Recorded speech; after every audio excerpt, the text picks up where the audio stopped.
please. Well, thank you so much for this kind invitation. So I thank you and Dr. Nasser for giving me this opportunity to share this work with you. And so, as is the case with any talk or conversation, I thought a lot about how I wanted to introduce different aspects of this particular topic connected to Saʿd al-Dīn Ḥamūyeh. So I will be reading parts of what I have written and then also contextualizing. So the first paragraph that I wrote is a major frame for thinking about Saʿd al-Dīn Ḥamūyeh, and in particular his main work, Kitāb al-Maḥbūb, the Book of the Beloved. In the 10 introductory sections of the Kitāb al-Maḥbūb, titled Wajh, Face, Hamūyeh's Graphology of Qur'anic dimensionality speaks to a mystical state of tahayyur, a bewilderment that is beyond the speculative and specular, about those lost, disappeared, and dissolved faces of the beloved, Maḥbūb. In Persian poetic traditions and Islamic mystical literatures, seeing the face of the beloved is a desired aim and goal. For example, the lover is running through the streets just to catch one glimpse of the face of the beloved. However, sometimes it is not possible to see all of the face of the beloved, and it is not really a matter of distance. The beloved bends his or her head, he or she turns away while talking or laughing. In this respect, the face of the beloved, that beloved face, is lost or disappears after having been seen. We may wonder where we can go or where it may take us if we start thinking in other ways about all of these faces of the beloved that appear and disappear, rise to visibility and dissolve, and how Hamūyeh's works bridged mystical and esoteric traditions in the pivotal 13th century.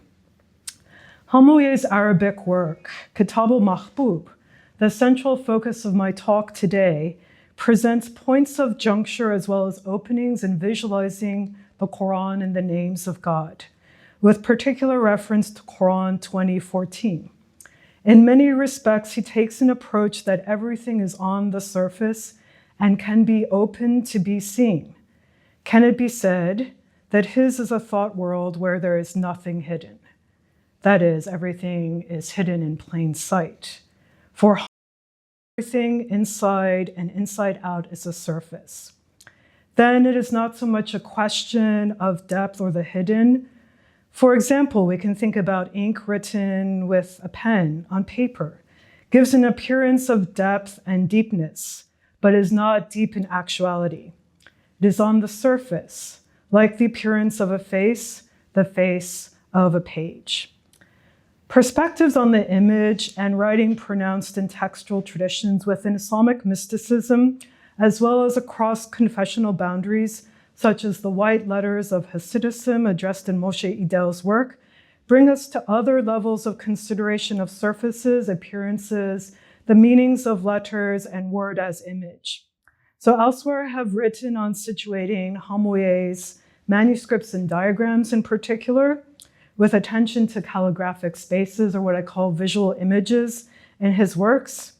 In this previous study, I looked at 2 diagrams in the Maḥbūb, and I looked at it in terms of circular and sequenced readings, which Hamūyeh presents on the word Allah, with the expression, indeed I am Allah, inni anna Allah, from Qur'an 20:14, and how this particular Quranic verse holds a central place in Kitāb al-Maḥbūb, as well as in other works that Hamūyeh wrote.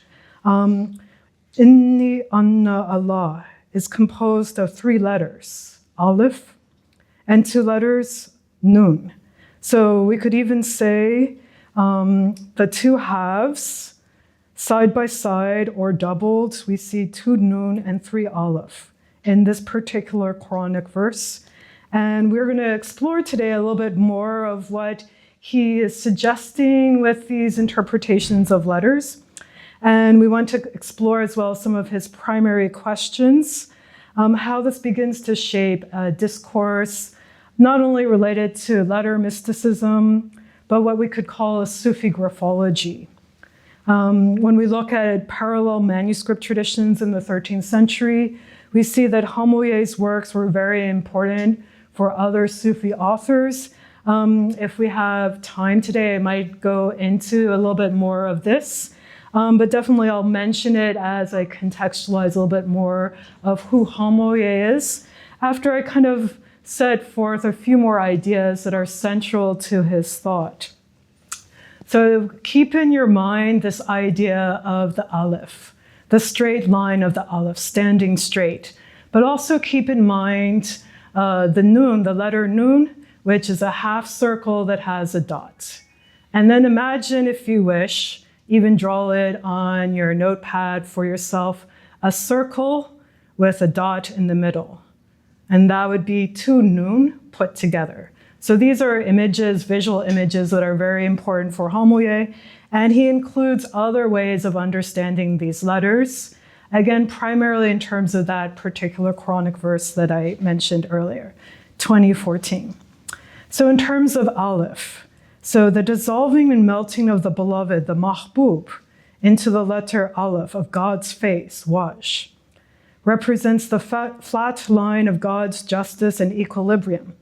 And it also asks and requests to push against the two representations of the two onenesses of God, Ahadiyya and Wahdaniyya. This is also a major issue in the introduction to Kitāb al-Maḥbūb. But we also have to keep in mind, as soon as Hamouyeh mentions things regarding the letters and he introduces interpretations of the letters, these letters of the alphabet, as well as the diagrams that are included in the first half of this work, are open to both visibility as well as melting and dissolving again into unity. So with the image of the beloved's face appearing, but then also disappearing. The same thing goes for the letters of the Arabic alphabet.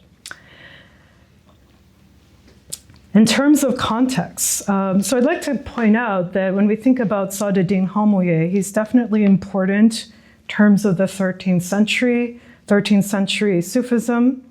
And really, when we think about the history of Sufism, it's not easy to collapse it into a single narrative, especially when we begin to think about the larger context of the prominence of the Sufi orders in late medieval and early modern Muslim societies.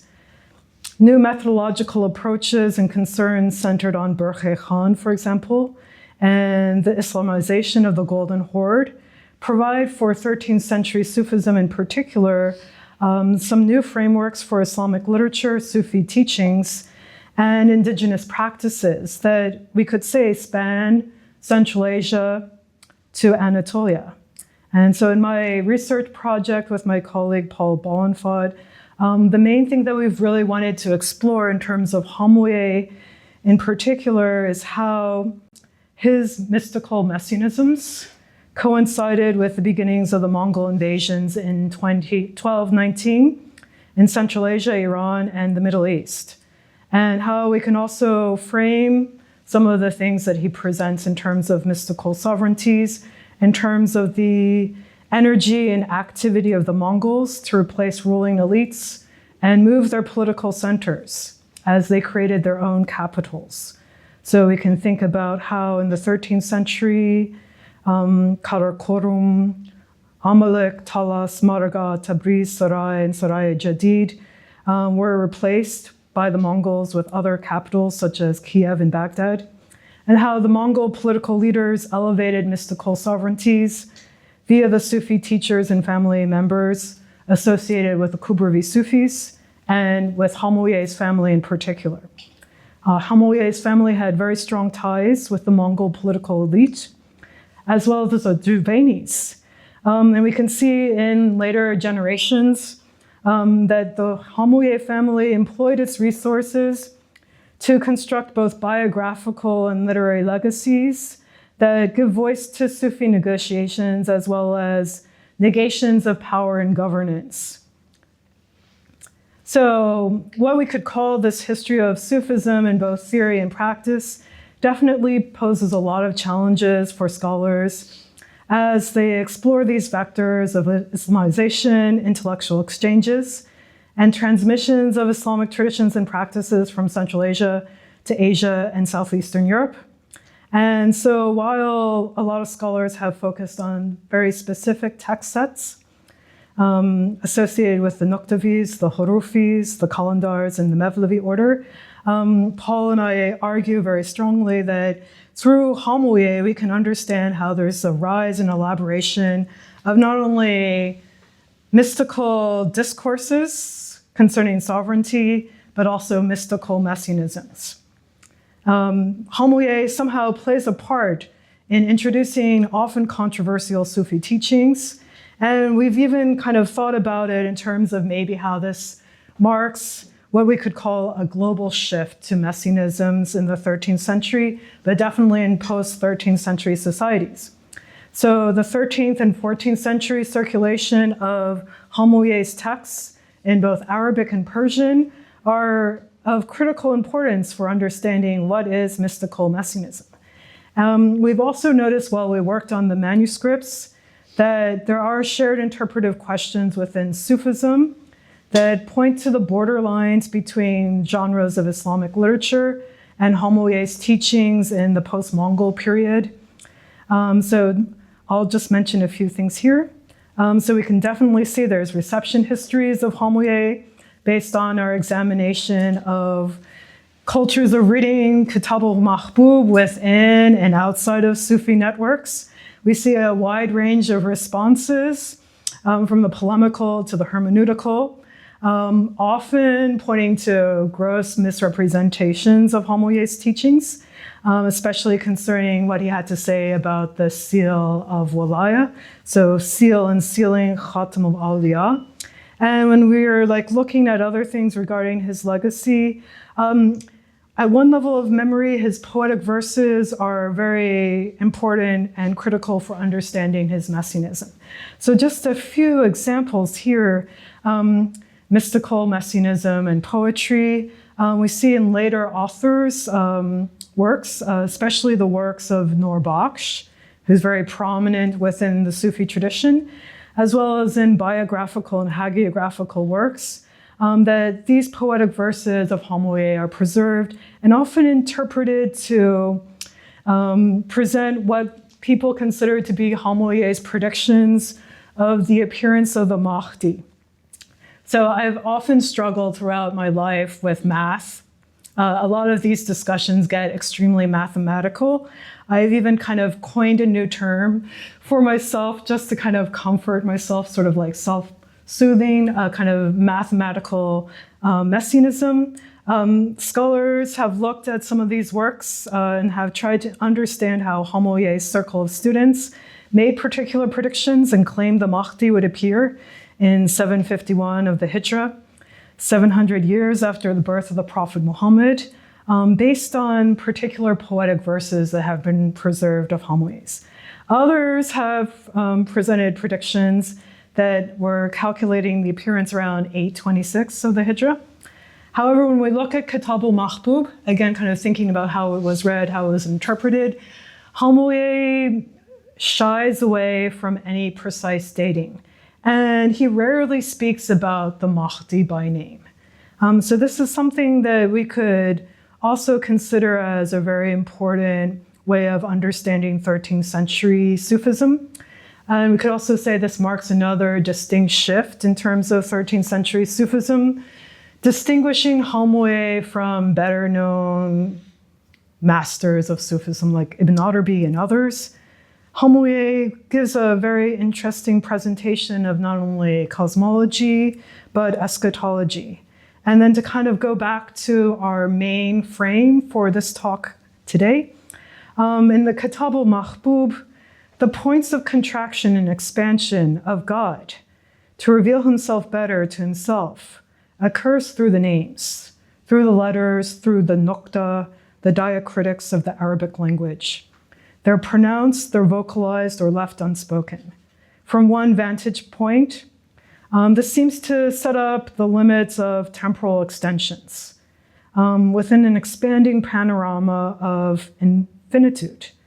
And this stands as a paradox of understanding, as a counterpoint in terms of the mystical eye, which stands only in traces. So what I will try to talk about now for the second part of my talk today is how his Kitāb al-Maḥbūb writes, reads, recites, and speaks into form, again, the body of the beloved, the face of the beloved, with gender inflections and perspectives, presenting a multiplicity of language types, again, suggesting not only the importance of particular letters and the Nuqṭa and the pen, but a discourse of graphology. So let us turn first to Quranic dimensionality. So the diagrams in the first half of the Kitāb al-Maḥbūb provide frames for reading what is actually a multi-layered mystical work that is constantly shifting and that strongly resists being approached or interpreted through more widely known Sufi mystical concepts and prose styles. However, there are some concepts that are key, central for thinking about Hamouyeh's writings. So we have a sense of certain letters. The Alif is very important, the Nun, the Nuqṭa, which is part of the title for my talk today, and the sphere, the Da'ira, also very important. In terms of the names of God, the most important name of God is the living, al-Hayy. The letter Ha, in and of itself, also very important. We can kind of start with more like visual images now. Imagining, again, the Ha written like an empty circle in the Arabic script. It is the completing letter in the word Allah. It is the beginning of the pronoun used for God, hu. So simply stated, this is a very important concept, visual image. What about the Nuqṭa? What can we say about the Nuqṭa from Hamouyeh's perspectives? I love this so much. It is the point where writing commences and extends like ink in a flat line on the page. The point is also like the heart as a central point of a rotating sphere, the da'ira. The Ha is also a rotating sphere or circle of a written line, and it shows itself as a face. Furthermore, the flat line of the letter Alif, the letter A in the Arabic alphabet, is inside and outside all letters. So we could say, like, for example, in the letter Ha, H, and Mim, the letter M, visually, and then as well in the two Nun that I mentioned before, that Hamouyeh is so interested in. So Alif shares in all of these letters. Going back to the word Allah, as written, it's interesting to think about it visually. It commences with the flat line of the Alif as a face, as a surface, while the other letters of the word Allah appear behind the surface of the Alif. Concerning the point, let's talk a little bit more about the point. I've thought about this a lot. Does the point, the Nuqṭa, have what we call dimensionality? So are we going from like 2D to 3D? How does he feel about that in terms of not only what it represents in written form, but when we turn to thinking about Sufi graphology, this is thinking about the human body and the letters of the Qur'an, the Arabic letters. So in reference to the human form, the Nuqṭa is the extension of the blackness, the Sawda, of the point that becomes visible, as well as can be washed away and erased.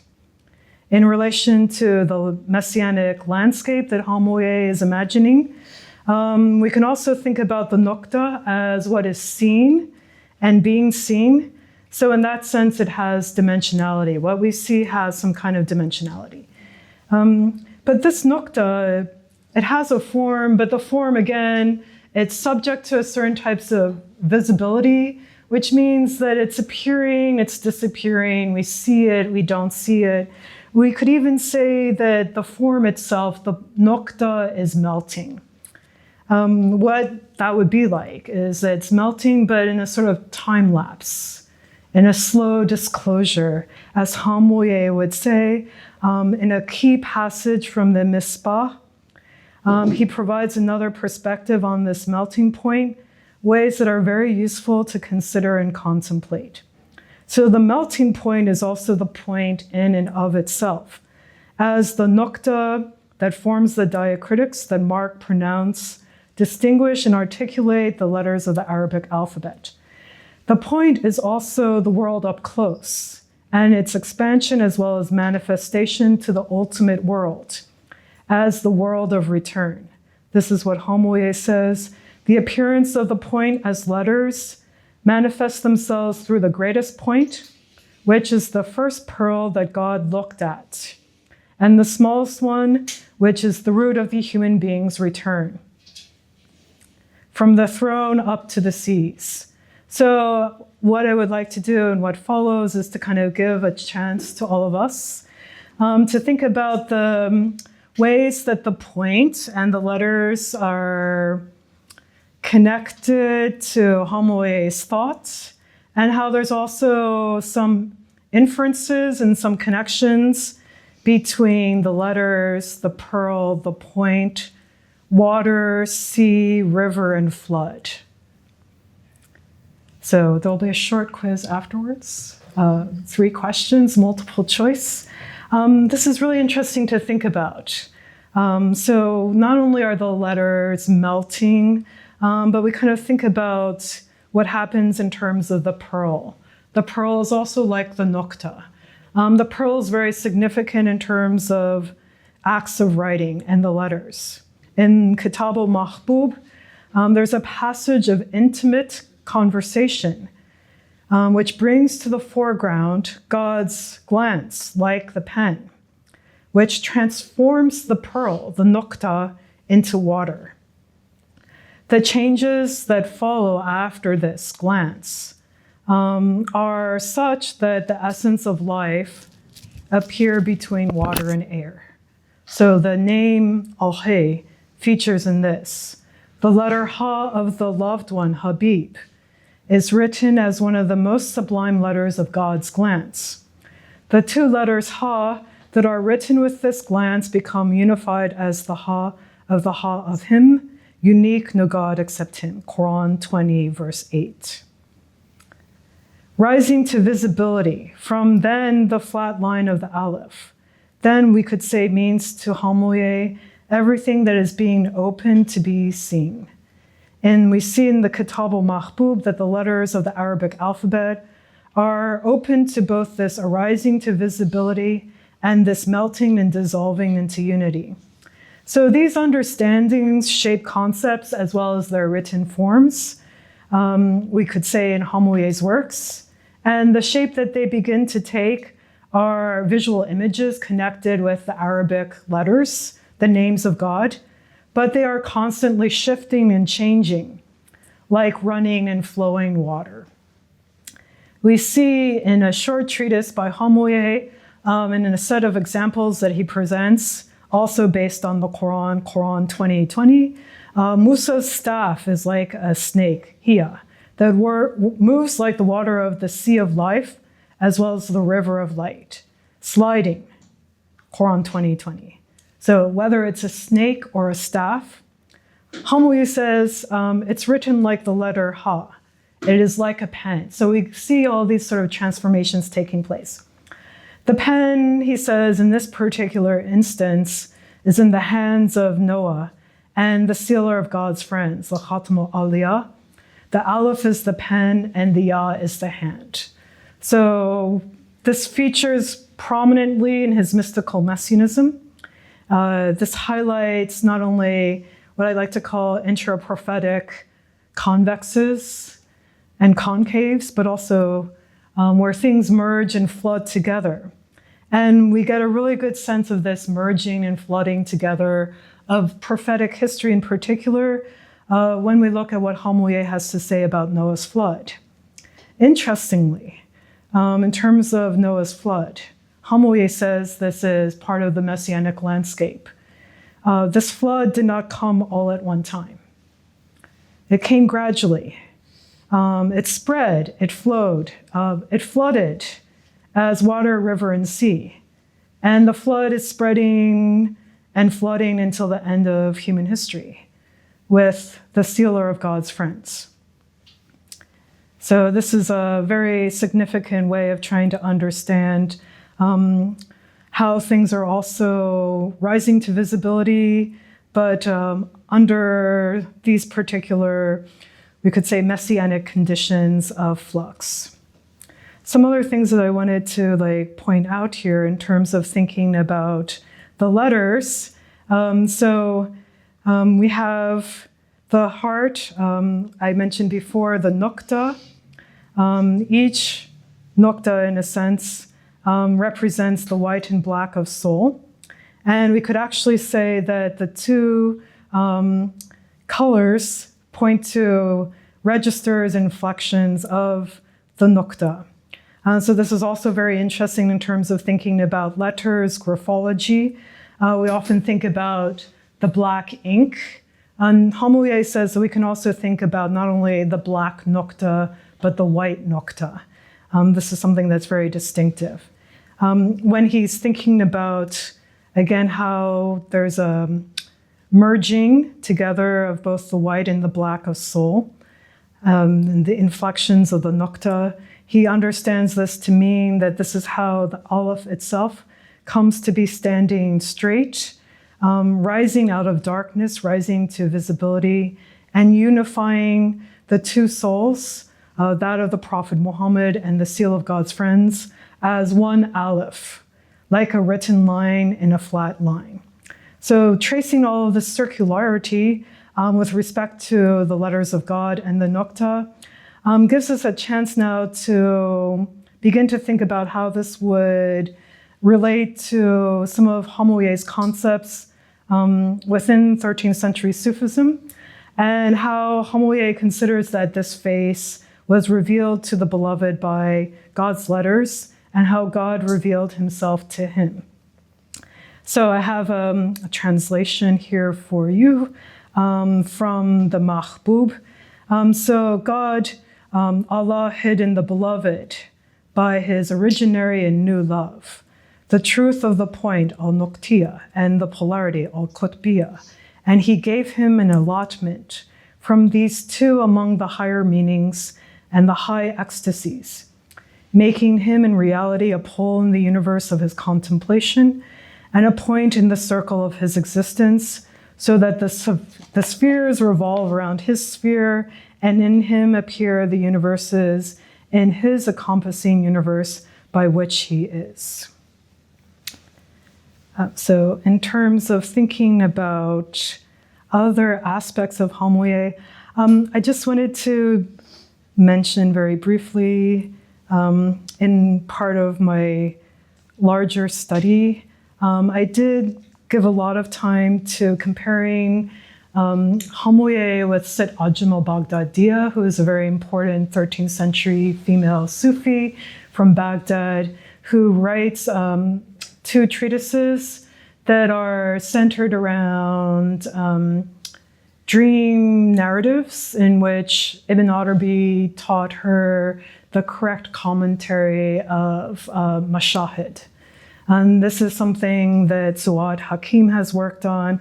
There's also a very good MA thesis from American University of Cairo by Zahra Langi, where she's looked at some of the commentaries of Sayyid Ajam. Interestingly enough, just to kind of provide more context, these things are often very interesting to think about. Sayyid Ajam is highly critical of Hamūyeh, believes that he did not really understand some central things about not only wujud, so about being in existence, but about form and dimensionality, that she also questions why his students held him in such high esteem. And she mentions in the existing works that we have that she addressed this in more detail in a work that has been lost, in which she presents herself as a khatam of the awliya, which is very, very interesting. So that's something to kind of keep in mind. Hopefully when my article is published, you can have a chance to read, or if you're interested in these things, you can do more research. Maybe you'll be able to find this lost manuscript. That would be a wonderful thing for all of us. So separation is also very important. Going back to the story of the beloved. So the story of the beloved in Hamouyeh's Kitāb al-Maḥbūb is really about separation. Often, we think about like heartache and things of that nature. For Hamūyeh, he's very interested in the representations and appearances of the Lord Rab and God Allah. He's interested in this idea of the two onenesses, ahadiyya and wahdaniyya. And so he's thinking more about the separation of the heart from all sorts of representations. When he begins to think about the separation from unity, he points out again that this is really involving two modalities of oneness. So again, we go back to the two nun, the two letter ends. We return to also the Alif Lam. And we kind of think about these points of separation and junctures, especially with regard to the Prophet Muhammad, but also what he has to say about the appearance of the seal of God's friends, who he calls Yasa. So his Graphology points to these registers and inflections of the Nuqṭa, as well as the letters of the Arabic alphabet. Going back to thinking about Noah's flood and how these letters are brought together and how they bring together as well prophetic articulations within the Qur'an. Let us think about two letters in particular. So the Ha, we've heard a little bit about that. And what about the Ya? So these two letters that compose the word, the living, al-Hay, and how they perform this beautiful name of God as a measure of accomplishing Tawheed. And they also signify the wisdom of gathering between Noah and Yasa, the sealer of God's friends. So within these two letters, Ha and Ya, descends the living, al-Hay. And at another level of resonance, the melting point of the Nuqṭa speaks to the graphology of God's gaze, as well as the water, sea, and flood. So water, river, sea, flood, and pen, these are central to Hamouyeh's mystical and messianic visions. I can tell you a lot more about that too if you want, if you have questions about this. And they also point to the prophetic groupings as well as convexes and confluences between Adam, Noah, Musa, and Yasa. Both the pen and Musa's staff trace a graphology. So before we had this idea of the staff, it's both a staff and the snake. The staff is also a pen. It's striking and separating, as well as writing on the ocean.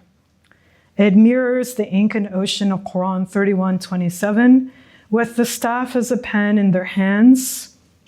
God is bringing together with the hands of Musa and the seal of God's friends, these two letters, Ya. So there's two Yas, and we can even say there's two hands brought together. This is very interesting. We can see as well when we kind of look again in terms of this image of the water and the flood. This is, in a sense, the promise. Hamūyeh sees this as the promise of prophetic history, bringing together the two hands. God also created the pearl, as I mentioned before. When he looked at it, it became water. Interestingly, God sees his essence and attributes in this water. So as well, when we kind of think about this, light spreads this jewel when the face is revealed, and water spreads the pearl. This is from Hamūyeh, when the gaze is unveiled. And the combination of water, light, spirit, wind, fire, terror, light, and the Horis is the image of the divine command, emerging from will, intention, and ability. The waters of the flood that are spreading throughout prophetic history until the end of time burst forth as springs, as mentioned in the Quranic verses. And as the oven burst forth from the land of Canaan and the land of Kufa, God the Most High burst forth the springs and opened the gates of heaven, and opened the door of the gates in the heart core of heaven. So this is from Hamūyeh, where he's making an allusion to Quran 23:27, also an allusion to Quran 54:12, and caused the earth to burst with springs. The waters are spreading the pearl, and the flood flowing from the fingers of the prophet Noah, and are flowing until the end of time. And a promise of the wisdom that will be gathered with the appearance of Yasa, who is the sealer of God's friends. So I think I have a little bit more time. So let me just add a little bit more detail about the springs that are flowing until the end of time. And these are very much linked to the set of visions that Hamūyeh had around the time that he was in Jerusalem in particular, and also in Damascus. And when we think about the larger context of the history of Sufism in the 13th century, we have a lot of biographical information about Hamūyeh. We know that at this time in particular, he was spending time with Ibn Arabi as well as Konavi. And so it's interesting that these are some of the visions that he had at this time, and these are some of the things that he recorded in short form and then are incorporated into the Kitāb al-Maḥbūb, which is the last work that he wrote in his lifetime. So let's give a little bit more information about the springs.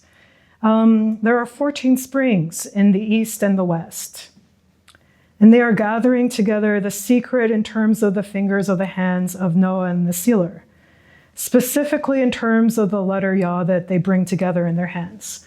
So as Paul has written about this, I just want to kind of include a central image that he points out in something that will be published very soon, hopefully.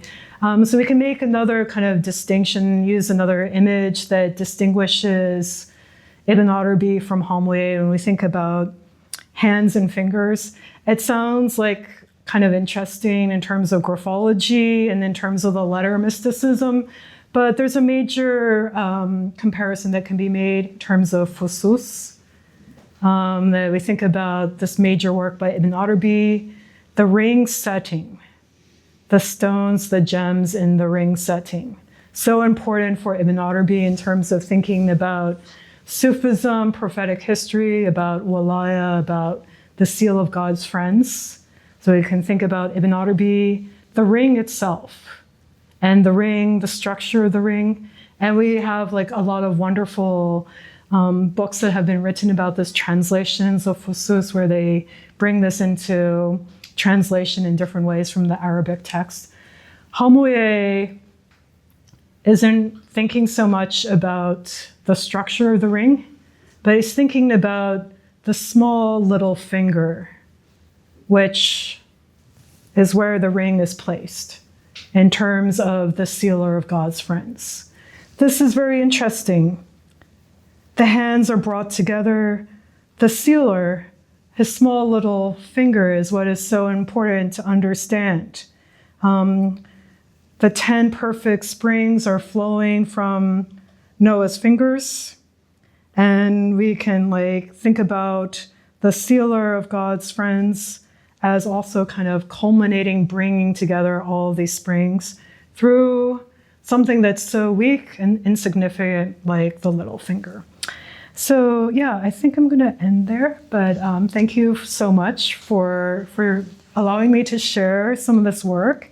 I welcome all questions, any kind of questions that you have in terms of text or meaning or anything that you're curious and want to know more about. So yeah, thank you so much. Thank you very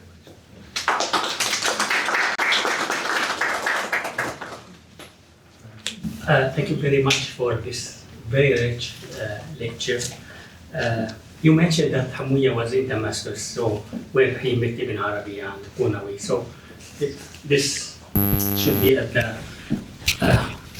almost at the end of the life of Ibn Arabi when he settled in Damascus. So can we distinguish in Hamūyeh's thought his ideas before meeting Ibn Arabi? Do we have a clear idea that about his ideas before meeting Ibn Arabi? Because in your talk now, I noticed that Ibn Arabi is present almost in every aspect, even appearance, disappearance. Huwa, la huwa in Ibn Arabi, Khatmi al-Wilaya, a lot of aspects. So is it possible that, do we know that some works, Hamouyeh, he wrote them before meeting Ibn Arabi, so we can distinguish his original ideas before the influence of Ibn Arabi? Oh, yes. And the other idea, I think you noticed this, but in Arabic, the word Nuqṭa in Arabic letters, and how Hamouyeh connected it with a lot of concepts related to water and sea and river. And you know the word, I think you know this very well, that the word Nuqṭa itself is the water drop. So how he moved from the form and the word in calligraphy or in script, the same word, it became like ontological facts in related to all the aspects of water. I think it's very beautiful. This is the first time now when you are talking about the concept of Nuqṭa. Notice that it's Nuqṭa, it's water, and at the same time it's the dot or the point. Yeah, that's great. Wonderful questions. There's a lot of work that Paul and I have completed in terms of sort of a biography of Hamouyeh, and then also being able to date the works that he wrote before he met Ibn Arabi, while he was in proximity with Ibn Arabi, and then what we like to call the post-Ibn Arabi period.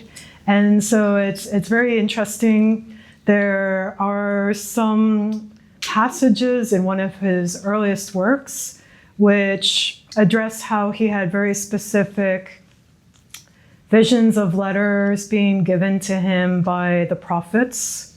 And we see in the short treatises that he wrote while the time he was in Damascus and Jerusalem, that this is like the most important period of his life. And so how he understands himself, how he understands his Sufism is, I would say, can I say maybe 88% Ibn Arabi adjacent, and then definitely 100% integrated with his understanding of a Sufism that comes from Syria and from Jerusalem, which presents sort of a set of questions for everyone, for all of us, for me, not necessarily on a day-to-day basis, but that we have to also think about Hamouyeh as being much more engaged in this Sufi tradition than the Kubrawiya. So he's much more interested in those aspects of 13th century Sufism than the Kubrawiya. And Kubrawiya were very interested in lata'if and color symbolism. And Hamouyeh had a lot of issues with some of the major Kubrawi thinkers. Simnani really didn't like Hamouyeh. So this is like really important in terms of thinking about how Hamouyeh understood himself. And we're able to see pretty clearly now, again, how he makes a lot of efforts in the post-Ibn Arabi period with Kitāb al-Maḥbūb and Sajanjil al-Arwah to differentiate what he's doing from Ibn Arabi. But some of the core concepts remain central and definitely were of central importance for all of the Sufis of the day. So then if I can just add a little bit more in terms of thinking about Ibn Arabi, what he contributes to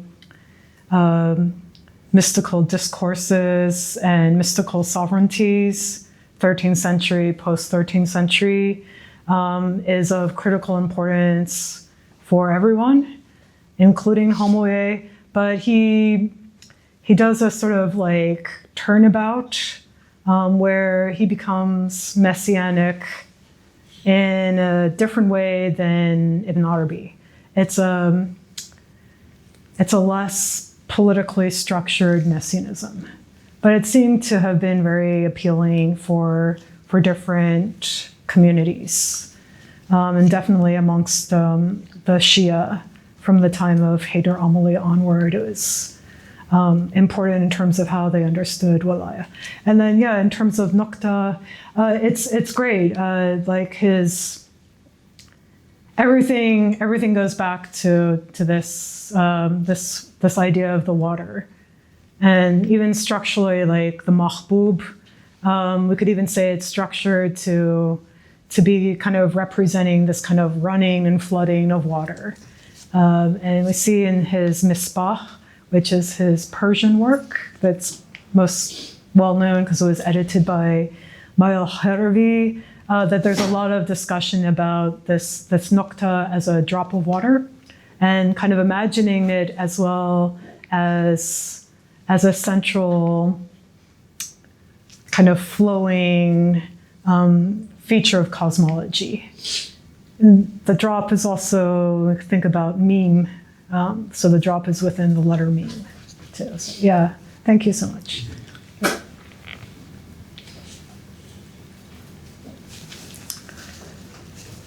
Yeah. Can you elaborate more on his cosmology and eschatology? Because in the beginning you mentioned he has a different approach. Yeah, so on the level of like the metaphysics of cosmology. So I'm gonna do a quick kind of like comparison. Because as you mentioned before, like we know a lot about Aziz ad-Din Nasafi. Definitely like Ibn Arabi is such a strong presence throughout the history of Sufism, and we have so many different works written about Ibn Arabi. Or if we think even about like Rumi, so the structuring, the philosophical structuring of cosmology in 13th century Sufism begins to include a lot of things that are concerning like inner epistemology of like selfhood, but also how the self acquires knowledge.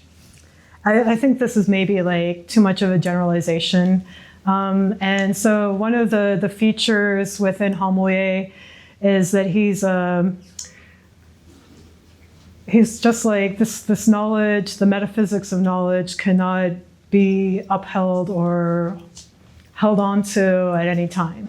It's also like something like everything is kind of disappearing into the traces of unity.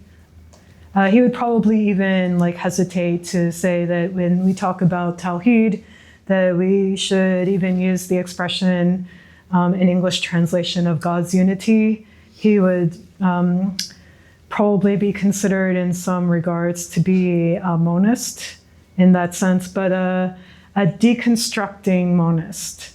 So this kind of shifts the cosmological focus in his works as a whole. And in terms of his Messianism, like the erasure, everything is erased, everything melts, everything will be consumed by the flood, everything will be rising to visibility, but it will also, again, collapse back into the Alif, the flat line. So this is something that's a promise, according to Hamūyeh, that this kind of melting, dissolving back into unity is what will happen. At the level of individual experience, this is something that's performed in terms of accomplishing Tawheed. He would say this is what the Sufis do when they read the Qur'an, when they recite the Qur'an, when they recite God's names, when they think about the Nuqṭa. So they're accomplishing Tawheed.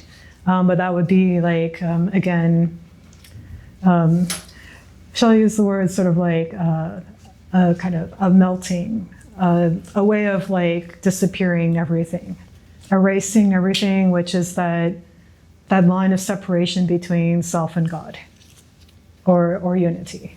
And it's clear that Mughal invasion is very in the background, like all this Messianic mysticism. It looks like Mughal is the reason behind all this melting, everything. Yeah, right. It's so interesting. So again, like going back to like your first question. So like we've been thinking about Ibn Arabi in terms of like one framework.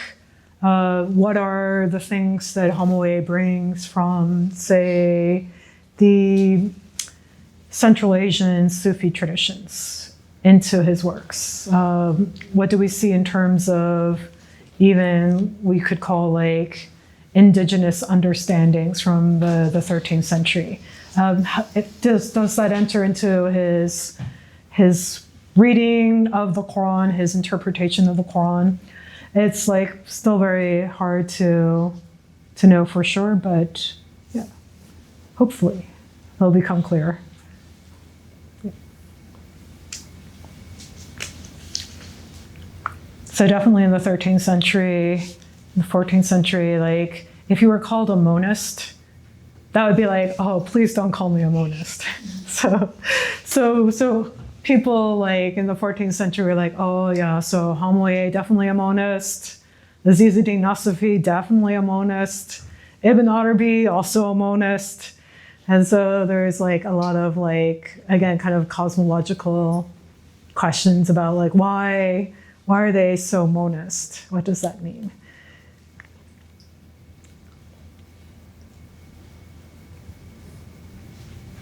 So, thank you very much. Yeah. What's your opinion on sect of Hamouyeh? There's a small discussion on his sect, his madhab, Shi'i or Sunni. Oh, that's a great question. So there's recently there's a monograph that has been published by Shahzad Bashir's PhD student, CJ Oud. So this is called Lost in the Sea of Letters. It just came out with E.J. Brill. And so CJ skirts around the question of Shi'ism. And that's probably because he wanted to look more exclusively at Hamouyeh's works rather than the post-13th century commentary traditions and interpretations and receptions of Hamouyeh. So definitely he was read as having Alid inclinations. And this is also like interesting when we think about the Mongol period, the 13th century. There's such a fluidity in terms of confessional identities. And we look at the Mongol elite in particular, some of them were Shia, some of them became Muslims through Hamouyeh's son, Saʿd al-Dīn Ḥamūyeh.